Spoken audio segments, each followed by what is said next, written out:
Welcome to the Smart Dating Academy podcast. I'm Bela Gandhi, the founder of Smart Dating Academy and your host. I started Smart Dating Academy in 2009 because I had this crazy knack of giving people dating advice that actually worked, that I took. I've been married for almost 25 years, and now my company helps people to date smarter and to find love. This podcast is meant to bring more love into your life, no matter where you are and what you do. And we're here to bring more life into your love. Smart daters, welcome back to this week's amazing episode. I'm really excited to bring to you today a global perspective and a global connection with this amazing coach, Veronika Amaya. Veronika is joining us from Munich, Germany. And ladies and gentlemen, we're going to talk about the secrets to missing connections. What is missing in the relationships that we're trying to form, and all sorts of interesting tips and tricks around that. So Veronika, welcome to the Smart Dating Academy podcast. Oh, thank you. I'm so glad to be here. I'm very excited for our conversation. Oh, and we're excited to have you. So let's jump right into it and let's talk about the missing connection. Yeah. So I think it is such an important piece because very often, these days we have huge issue with depression, for example. Yes. And when we are disconnected in relationships, like, first of all, it is very, like, we as humans, we are also animals, right? We are a species, and we are actually a social species. There's some animals on Earth that are loners, that don't need others, but humans are not like this. Totally. We are meant to be in groups, right? And so these days we have such a big problem of people not feeling lonely. And I think it's very much connected with depression. But even in relationships, it could be that people are together for 10 or 20 years and they actually have no idea what's going on in each other. What is the inner world of that person? And then often when they maybe decide to go to therapy, things come out and they're like, oh my gosh, I had no idea that this is how you've been feeling, or I have no idea that this is how your childhood was really like. And then suddenly, a lot of anger just goes away because we understand the other person. Because if you can see someone clearly, then you're going to feel connected. But of course, society, the way we talk to each other, very often people have not learned it. I think that this is also a big reason why people get separated or divorced, because if there is no connection, there's almost, nothing holding you together. And so I think it would be really cool to understand the topic more, why are people feeling disconnected, and what can you do to feel more emotional connection to your partner or even to friends and your family. That's so interesting that you say that people sometimes, when they go into counseling, they don't know a lot about their partner's family of origin and, little t, big T, whatever traumas they had that can inform the way they look at the world and come to the world. And is there something that we should do prior to letting our relationship get disconnected? How do we go to those spaces, Veronika? How do we ask those questions? Whether it's, somebody you've been dating for 4 months or 4 years or maybe 20 years. Yeah, totally. I think this is such a great question. And so in my relationship, I'm together with my husband for 8 years. We're married for 2. And we had the luck that because we had a nomad life for many years, we lived here and there. And that meant that every year, maybe 4 weeks in each year, we would spend either at my family or his family living in the house with our respective families. Wow. So we felt firsthand how the relationship, the childhood experience of our partner was like, So for example, my pattern in the past was that as soon as there was a conflict, I got really aggressive. And my husband was always like, why are you so aggressive? What's happening? And then he went into my family and we were laughing the other day because he has seen me fight with, a number of family members so often. And in his family, that never happens. They just have a very different communication style. But he understood me, why I was so aggressive. And now, I was able to, I trained myself out of it, which is beautiful.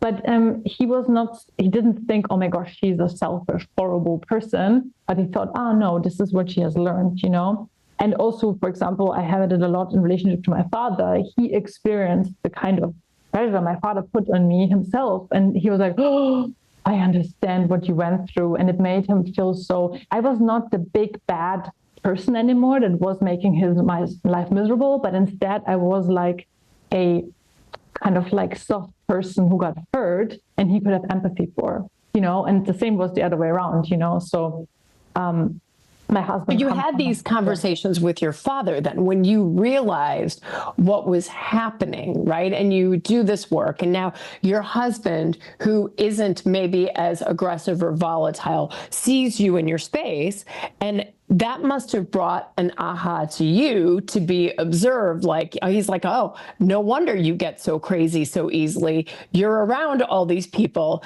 that go crazy. And so how did that make you show up differently? Yes, 100%. Like,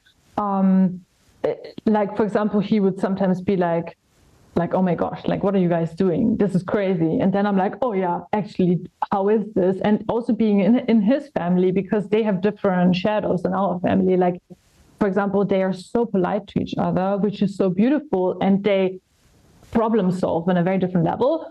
But their shadow is that they put all the problems right under the carpet in a typical British fashion. So he learned to be more open and that it's okay to talk about stuff, But also when I was there, like, for example, my husband has a pattern of, and I talked about this many times, but that when a woman is kind of like very emotional, it scares him. Why? Because his mother has these issues emotionally, and I could really understand him and be like, okay, because I was kind of like judging him. I was like, oh, you're not like a real man or something if you get triggered by me. But I experienced his mother in action and I was like, oh, okay, I get it. So this was our luck. But of course, it's not the experience of every person that they can spend so much time with the other person's family. But I think you can just ask questions and with that even help your partner reflect. So for example, you could say it would really interest me, like, if you had a problem, how did your parents react? Like, how did they try to help you? How did they do it? Or if you came home with a bad grade, how did your parents react? Or was it important in your home that you cleaned your own room? How was the culture? So these inquisitive questions, and I think you could almost make it like a game, maybe put it on flashcards or something. I think there's even a lot of games like this out there, but with the specific purpose to understanding the family culture, because we always think that every family is like ours, and that's not true at all. There's like so many different family styles, and like this culture of relating can be very, very different, even if in relatively similar cultures as England and Germany, Right.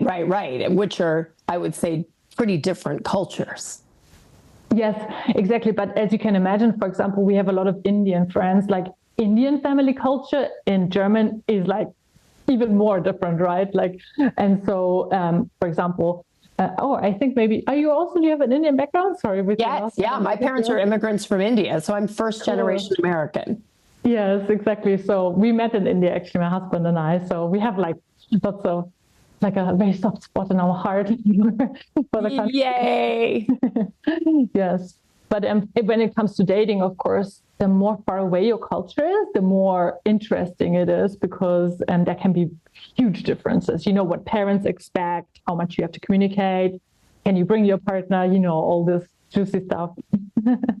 No, it's so true, because Indians typically, right, we live in a joint family structure in India, as you know, right? Like, elderly parents live with their children and grandchildren. And so you have to survive with these extended units living together. So there is a lot of sweeping things under the rug, a lot of passive aggressiveness or volatility, but not always a lot of skill in healthy relationships, right? You know, my mom always says, you just have to be more tolerant. It's about tolerance, right? And to some extent, it is about tolerance, but at a certain point that becomes unhealthy. Yes, totally. When the personal boundaries are not accepted. And yes, that is very, very true. And as you can see, right, there's something positive and negative.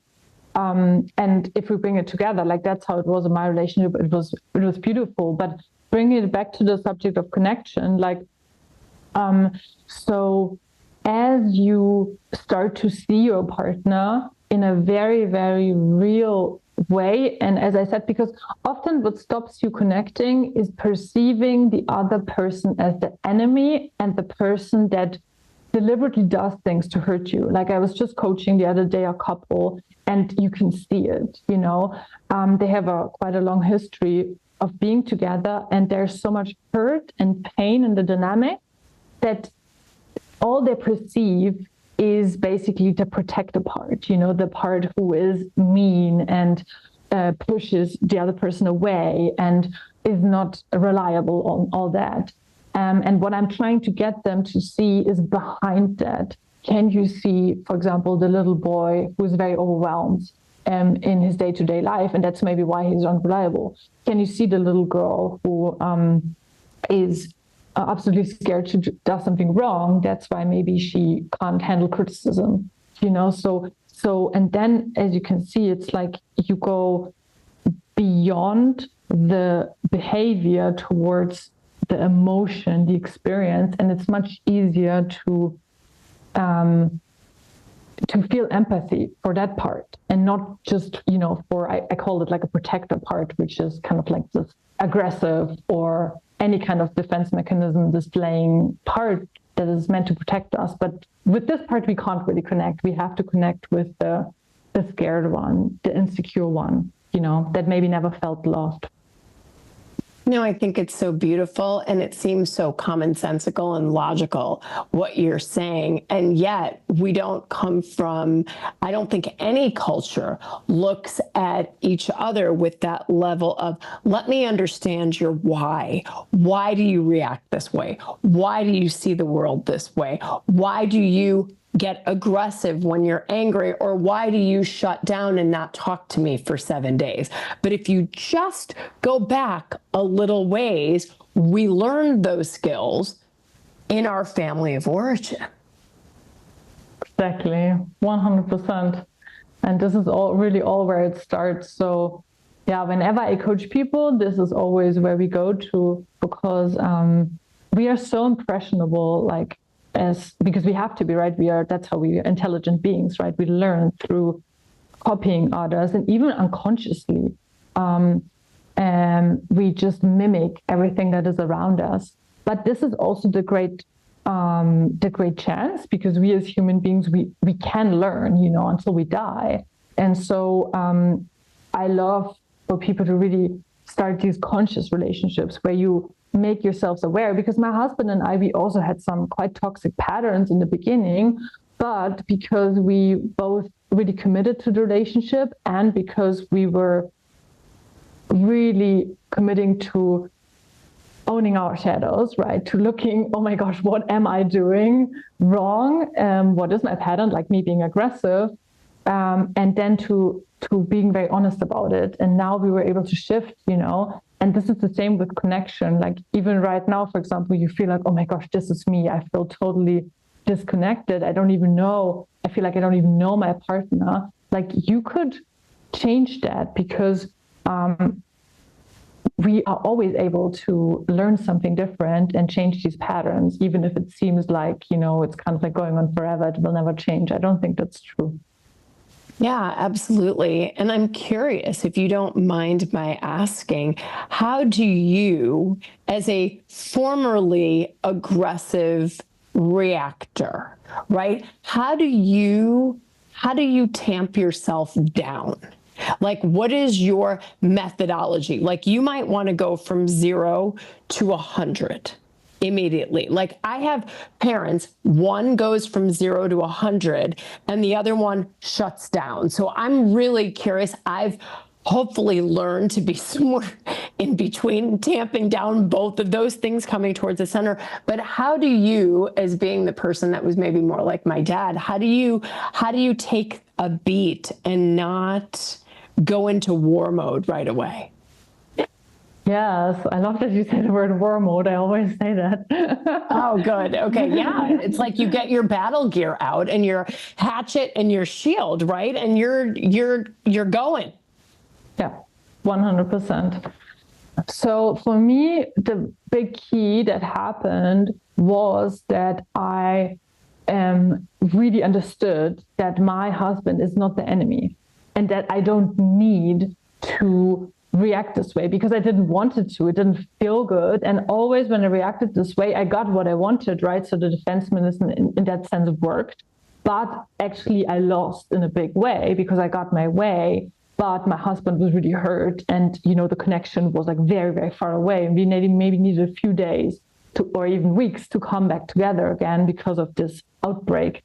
So my inner child just really, really, really realized that he is a different person. Because the reason why I reacted this way was because, as I said, in my family, you had to be loud, otherwise you were not heard. But with my husband, very different. I could be like this, more quiet, and he would still hear me. And of course, in the beginning, very practically, I would like leave, for example, and scream a bit into the pillow.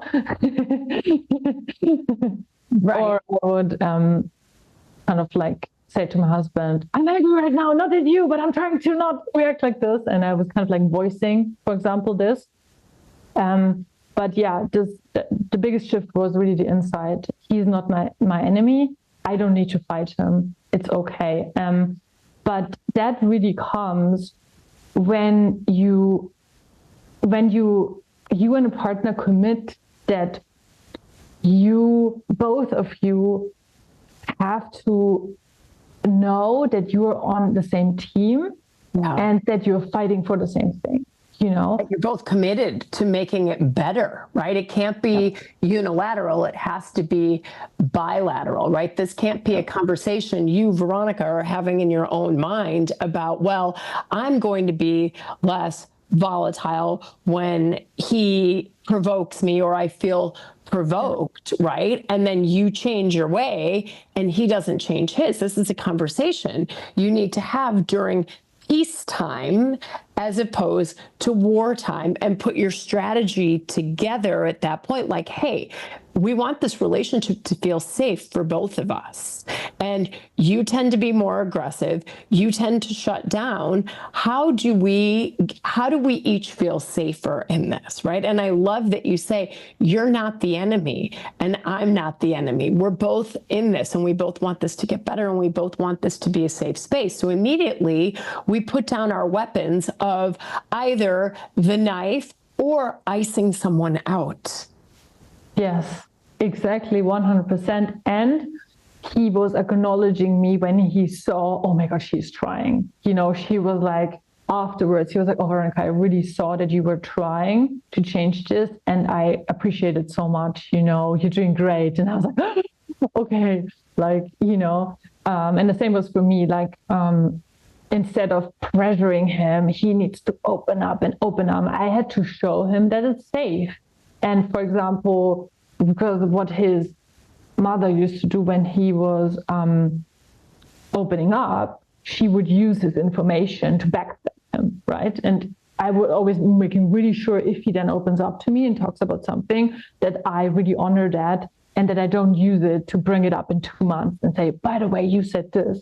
So, so I show him again and again that it's safe. So as you were saying beautifully, it's a two-way street and both people have to want it. But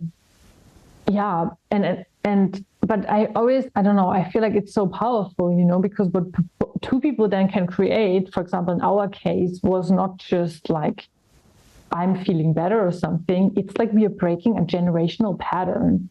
Totally. In both of our families, And that is like huge, because we don't have children yet, but when we have them, like they're going to grow up so differently.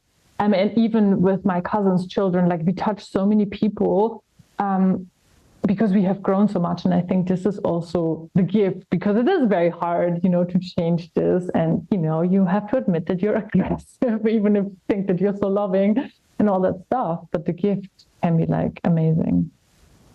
Well, yeah. And I assume, I would love, to give our listeners maybe some starting questions of how do you evaluate the people that you're dating, right? Or somebody that you're in a new relationship with. What are good questions to ask somebody to get at who is this person in front of you, right? This is the child of its parents, and those parents were the children of those grandparents, right? And so how do you react to conflict? How did your family react to conflict? What are your thoughts on money, saving versus spending, right? There's all of this, and we're all just basically byproducts of the generations before us. Yes, totally. What I would say is that I think it's important, not as you're dating, not to do it like a questionnaire at the police station.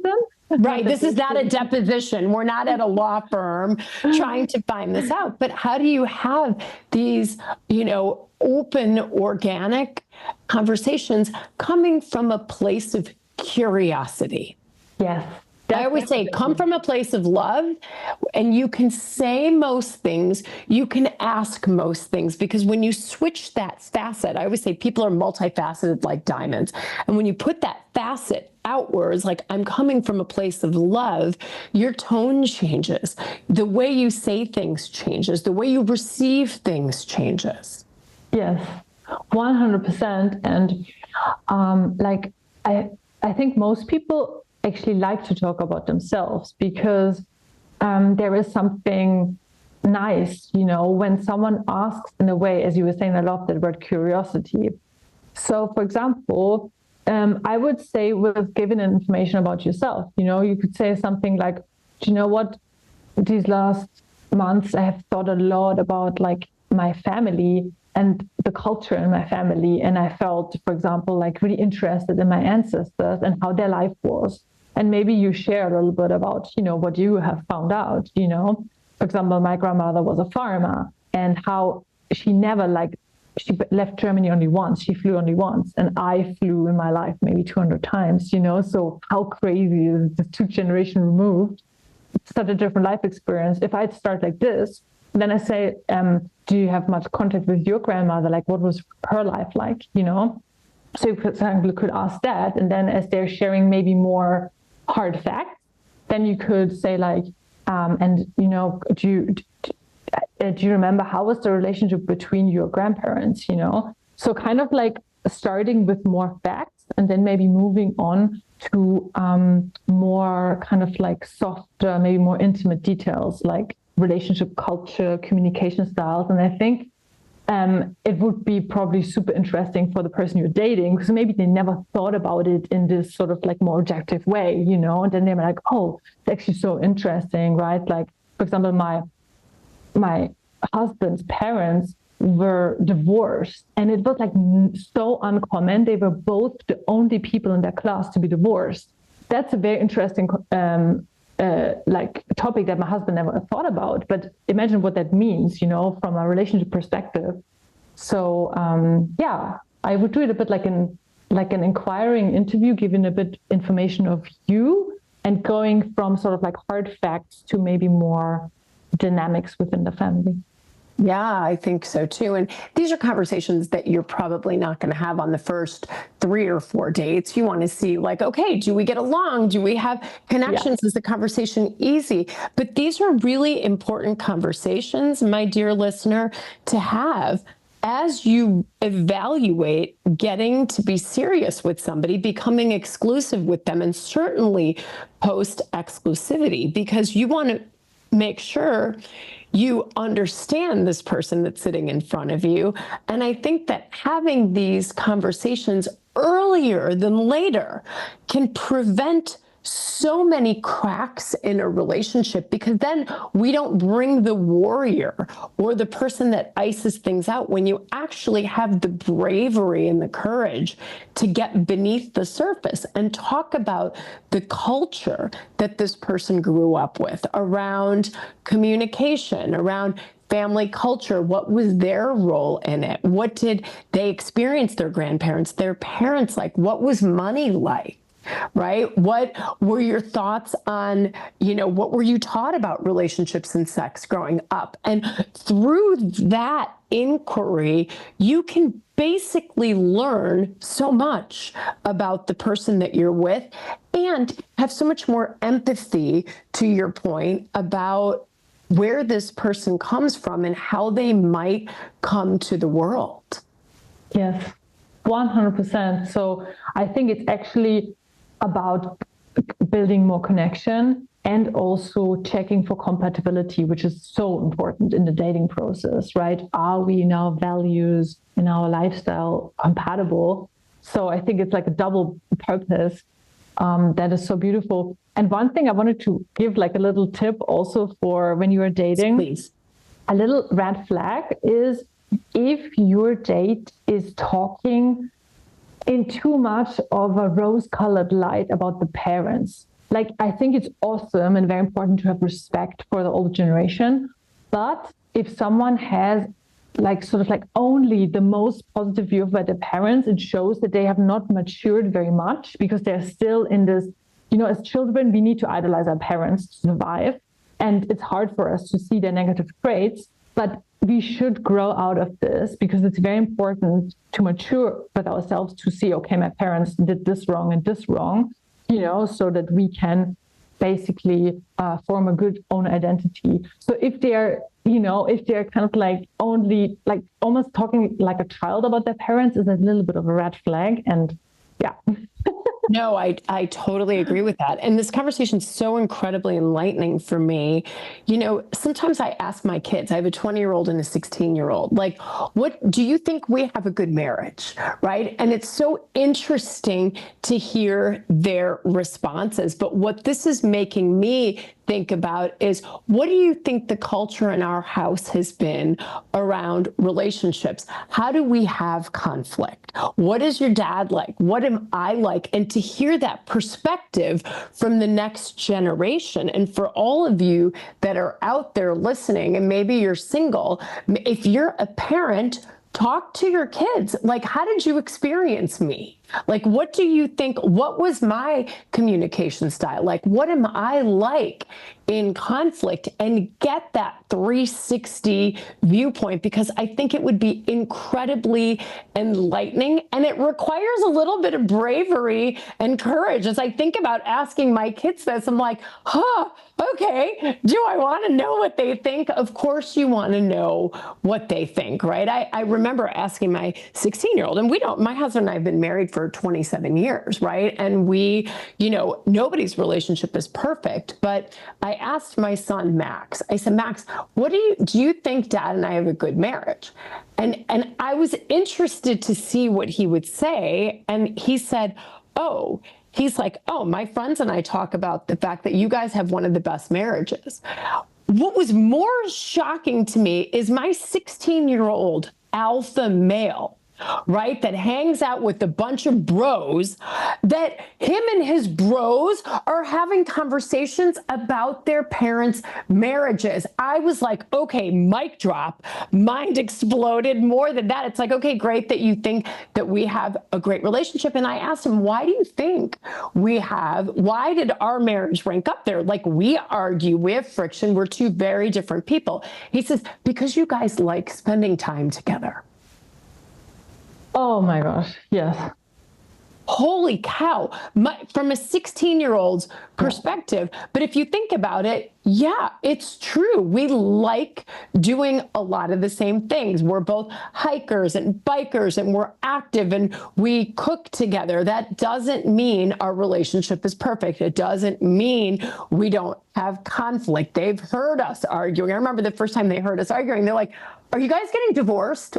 Like, we're just having a conversation, but they're so not used to it in the beginning when they were kids. They're like, oh my God, is this it? I'm like, no, this is not it. But it's very interesting to, I think, do that sort of 360. It just came to me right now. What do you think of that?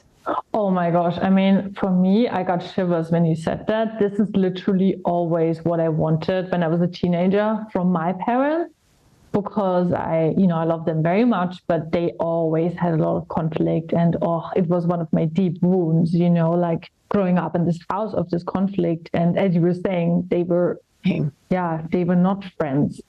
And I think it is such a brave thing to do. And I actually think because I think what needs to happen within family systems is also this intergenerational healing, and that because I made a lot of peace with my parents, which was so important to me.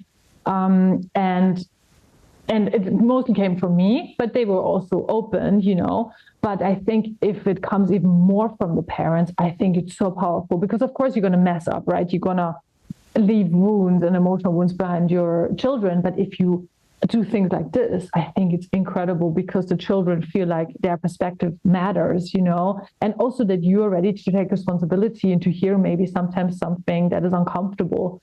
But yeah, I also love that but you can see like the teenagers are much more perceptive than we think, right? And in their own way, I mean, I think also the young generation is quite delusional about relationships because of all the divorces.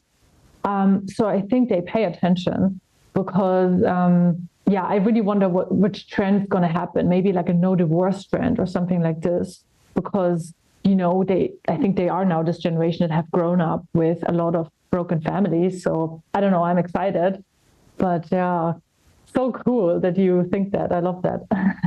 Oh, this conversation was, I knew it would be great, but it's been more transformative even to me personally to think about relationship culture and how your partner is just the sum total of the generations that he or she comes from. And so if you can look at that person as not your enemy, but this person that is a child of the things that happen to them and their coping mechanisms are coming from that. No, but by no means are Veronika and I saying if you're in an abusive relationship that you should stick in that. No. That is not it. If your relationship is pretty harmonious with the standard level of right? Or if you are evaluating a new partner, these are metrics for that. In no way are we saying if somebody is abusing you or has been abusive to you, that is